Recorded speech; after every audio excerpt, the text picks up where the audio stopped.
It is the Morning Mayhem on Trans Africa Radio. Let's take it to the man. Some classic tunes right here on TRadio.mo. We scored a camp on this one. The song is called The Clapper Song. 36 minutes past 9 o'clock Central African time. And of course, it's actually the second hour of the show. And as promised to you in the building, we actually have Mr. Kabelo Motsamai. Yeah. But the man is actually all the way from the Free State and has actually been in the music industry for a very, very long time, you know. And I was actually reading his bio and I came to realize that he actually dropped out of school when he was actually in grade 11. Yeah. And then later that year, you impregnated a girl. Yeah. What happened, dog? What was going through your mind back in the day? What were you reading? First of all, man, thank you for having me. Thank you so much for coming through, man. I haven't been in the industry for long. Like, it's just, for me, it's literally 5 minutes. Is it? 5 years is nothing, man. So there's still a lot to be done. Yeah. With regards to dropping out of school, you know, we have different visions as people, and we come from like different backgrounds. And circumstances shape us, and we need to adjust to that. So I had different ideas for my life. Yeah. And here I am today. So now, you know, initially, as a rebellious student, if you want to put it that way, you know, your parents don't kind of take that lightly. You know? Of course. Dropping out of school is really something big, you know. How did your parents actually feel at that time? And of course, how did you manage to kind of convince them that, hey, I got this? I think my mom got convinced last year and dropped out like 6 years ago. Such a long time. To convince them is a struggle, man. Like, I feel like sometimes they never get convinced. Like, they feel like music or whatever you want to do, especially black parents. It's not sustainable. You need a backup plan. Blah, blah. So it took a while for me to convince my mom. My dad passed away, so I had to now convince, at least to convince one. It's not that bad anymore. Yeah, it's not that bad. So they didn't take it lightly, but you have to let your kids fly if they want to do what they want to do. So now, looking at yourself, you know, as a parent, you know, and looking at what your parents kind of maybe denied you, and maybe they denied you the support that you probably needed at the time, you know. Now, looking at yourself as a parent, now, do you feel that you're going to probably like impart the very same things that your parents did, or you're going to look at things a different way, you know? Yeah, I'm going to look at things a different way. My son comes in and out of the studio while I'm, you know, doing music and like playing with the piano. So I could tell there's this urge to want to do this thing. But I'm not going to stop him, and I'm not going to encourage him. Okay. I just want him to do what he wants. You understand what I mean? So it's at the end of the day, the decision is his. He can say whatever you want. He sleeps alone at night, thinks about it. Tomorrow he decides. So I'm not gonna like encourage or deny anything. Like, just let them be. So now, this notion of people having to be in the industry for 10 years in order for them to blow up, you know, like 10,000 hours, you know, you have to put in 10,000 hours. I mean, like, it took you 5 years, dog. How did you do it, brother, man? First, I don't have a formula, man, but all I can say, like, it's like sports. The more you practice, the more you train, the better you get. So if you're in music, stay in studio. I was talking to Msaki the other day. We actually made a bet. Every day a song must be done. So in a year you must have every day. Yeah, in a year you must have 365 songs. Every year. So that's our goal. So you must stay in studio all the time. So if you skip today, tomorrow you must have 2 songs.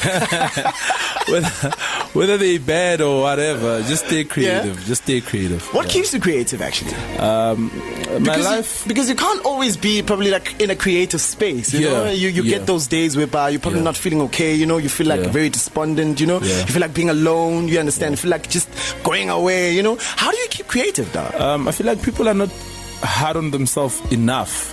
Like, for instance, when you wake up to come here, sometimes you don't feel like it. But you have to come here. It's work. You understand what I mean? So sometimes it doesn't feel good to come to work. That's a fact, You understand what I mean? So it's not about your feelings. It's about your vision, what you want to be, or where you want to be in 5-10 years.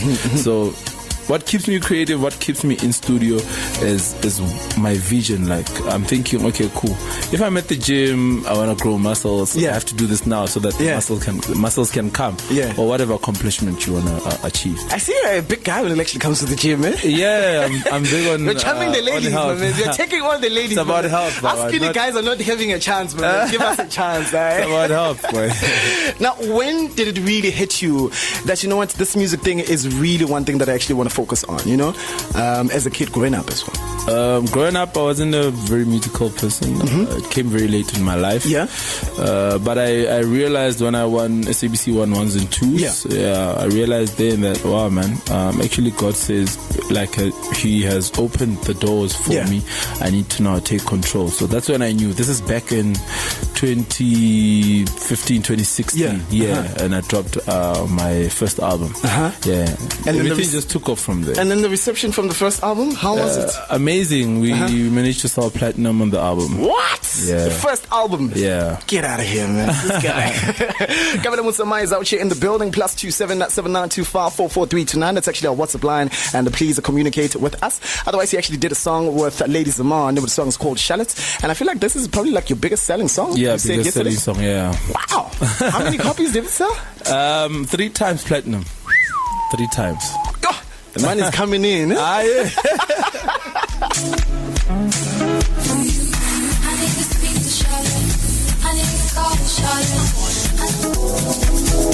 Prince Kaybee on this one. It's my Lady Zaman. The song is called Shallots. The time now is exactly 46 minutes past 10 o'clock Central African time. Just got a WhatsApp text here coming to you from Skoloza. Could you please ask Prince Kaybee how he felt when he actually got an award for Best House DJ at the 3rd Annual Mzansi Kwaito and House Music Award? Oh, you actually even won an award.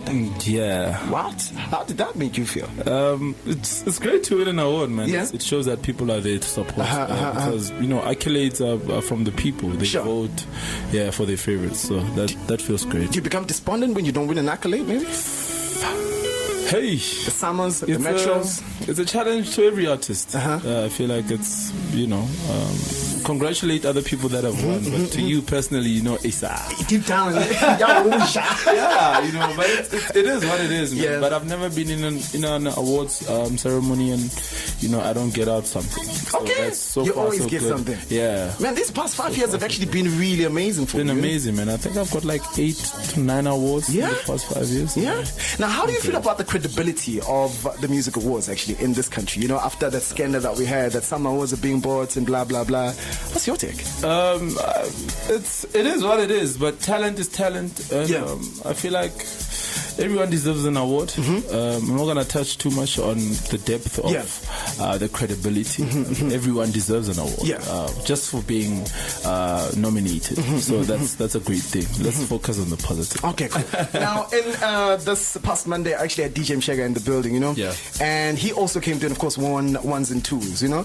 And I asked him, I was like, yo, dog, you know, when you look at competitions, you know, and when you look at the winners, often at times, they are not the ones that really make it, you understand? Like the number 2, the number 3 are always the ones that really make it.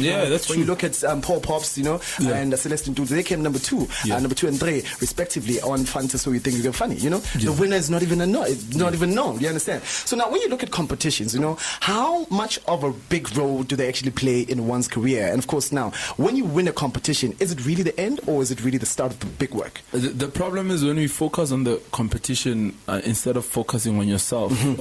If you win a competition or if you don't win a competition, we don't blame the credibility of the competition. If now you're a winner, what did the competition do for you? I don't care about that. I care about what you do for yourself after winning the competition or being the runner-up. So it's all based on you. So if you're gonna win like a show like 1s and 2s as a DJ, you relaxing, saying I've won 1s and 2s, the kids are gonna come now. So trust me, you haven't even started. You understand what I mean?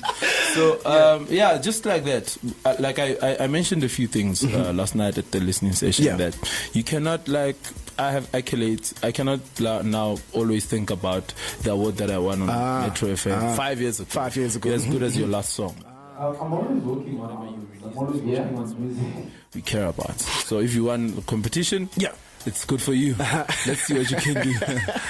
Now the work that really starts, you know. Now let's talk about your brand new album, Remmino. Number one, we asked you this question, why Remmino? And you really did answer us. But now for the people that actually do not even know or really do not understand, why Remmino? Remmino means we are music. I feel like this album is for the people. It's not my album alone, because they have contributed so much into it.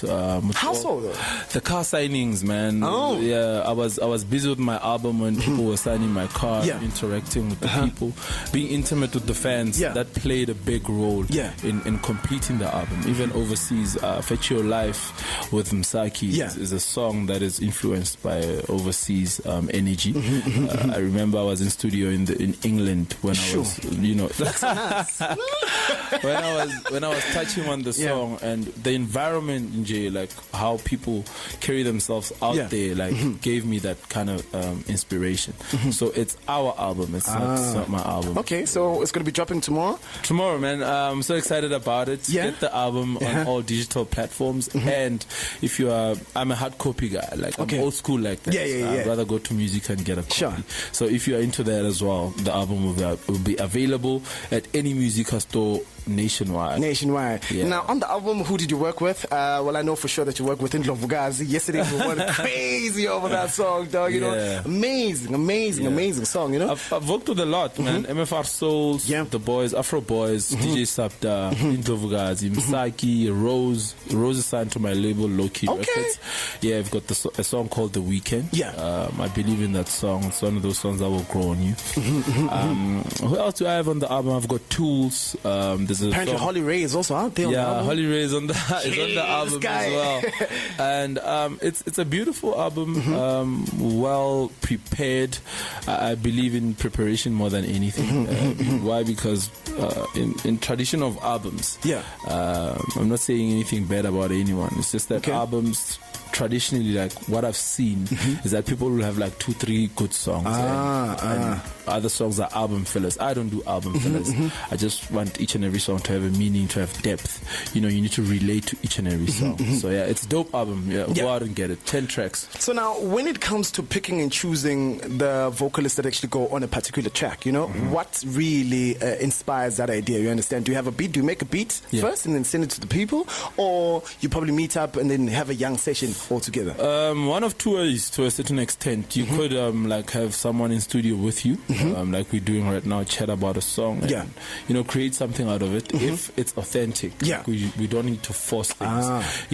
But most of the time, especially with us house DJs, like you sit at night where people are sleeping, when people are sleeping. So you're busy with Shanamba and then in the morning you send it to someone and then they record, or they come to studio to record. But sometimes a good vocalist and a good song do not work. You understand? So it's just life, man. Some things just don't connect. You know, like Msaki, for instance, I sent her Fetch Your Life 2 years ago. She couldn't record that song.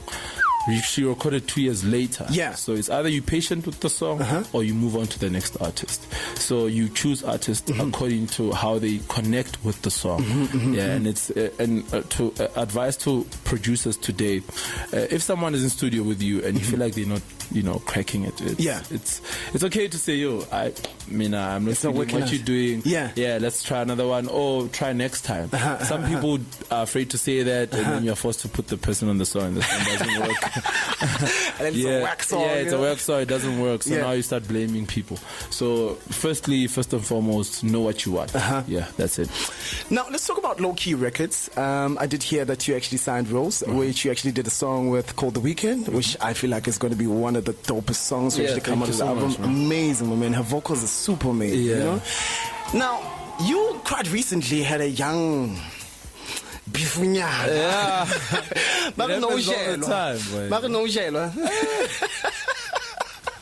It happens all the time. It's funny how that song is coming to bite you right now. I had a song like that. How's your relationship with TNS right now, though? there isn't any relationship because we decided to part ways. Yeah.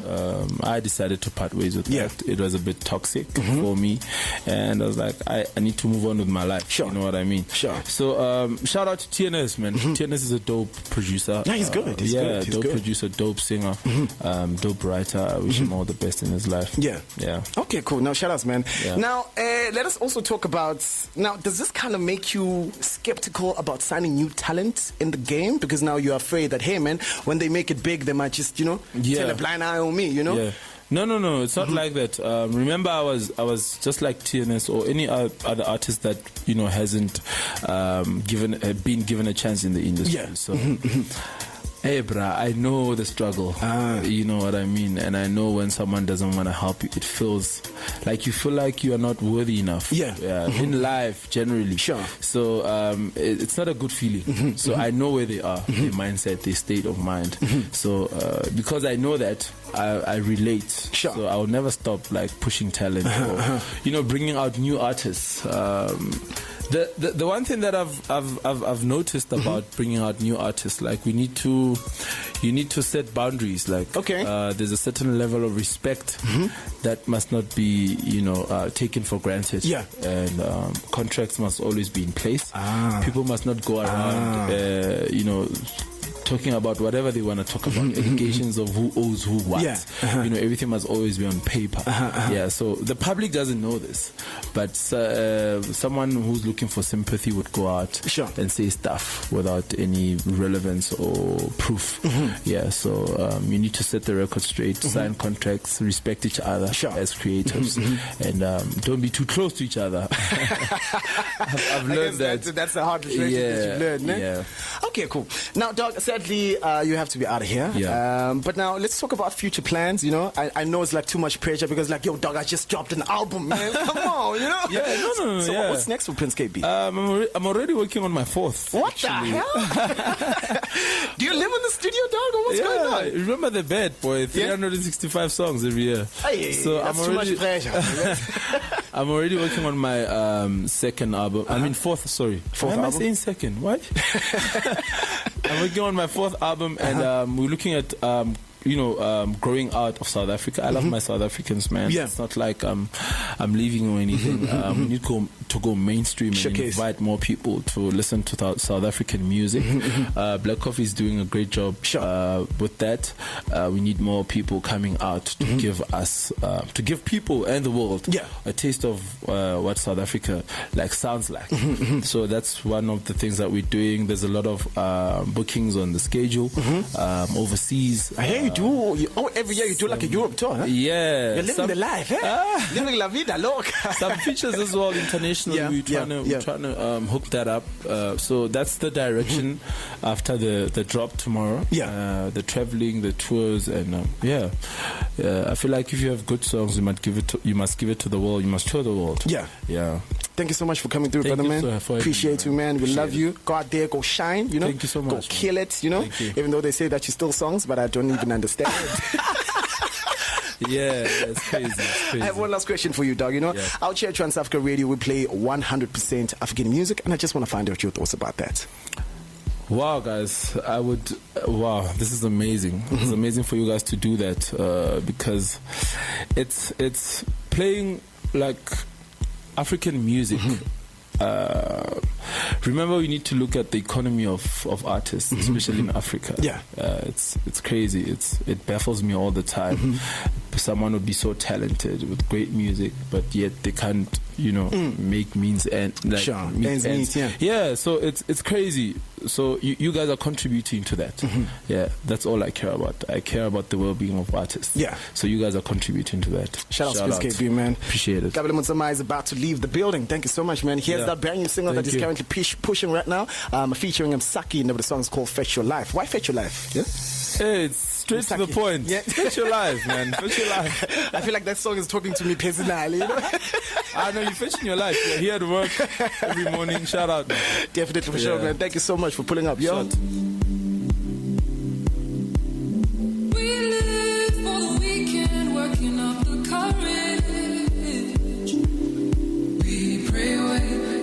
It is the Morning Mayhem on Trans Africa Radio. Let's stick it to That's your life. I wanna be alive. Ain't nobody living without you.